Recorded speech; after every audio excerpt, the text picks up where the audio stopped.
Clean it again now! Yes, madam.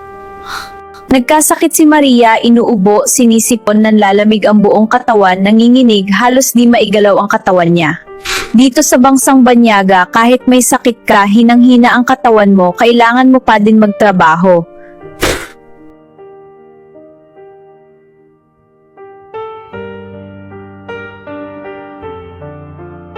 Kahit may sakit at nanghihina si Maria, tuloy pa rin ang trabaho niya dahil di niya pwede pabayaan dahil pinapagalitan siya ng amo niya. Napaluha si Maria habang nagtatrabaho dahil naisip niya na hindi pala talaga madali magtrabaho sa bansang Banyaga. Kakatapos lang maglinis ni Maria sa CR, tinawag siya ng kanyang amo. Maria, come!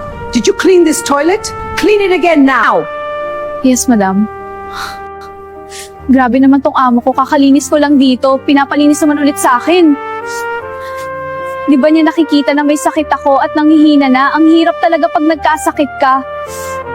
Dahil mas lalo kang mahirapan sa iyong mga ginagawang trabaho. Tuloy pa din ang trabaho ni Maria, kahit hinang-hina na siya. Kumakalampa ang sikmura dahil wala siyang gana kahit nasa harapan na ang pagkain niya. Grabing pananakit ng buong katawan ko. Ang hirap talaga pag ganito maging sitwasyon mo. Pero kailangan kong lumaban dahil ako lang inaasahan sa mga tao aking sinusuportahan. Pero kahit sobrang hirap, handang labanan, makamit lang ang magandang kinabukasan. Kahit sandamakmak pa ang mga labahan sa aking harapan. Lahat handang labanan, makuha ko lang ang magandang buhay na aking inaasahan. Tinapos ni Maria ang lahat ng labahang mga damit ng kanyang amo para maipagpatuloy niya ang iba pa niyang mga trabaho.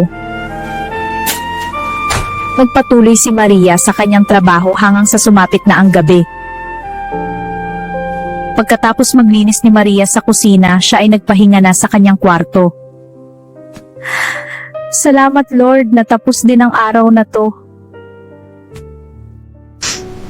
Kung di dahil sa'yo, di ko kayanin ang mga trabahong ito. Kaya kung ikaw may balak mag-abroad, siguraduhin mo na may dala ka mga medisinang gamot.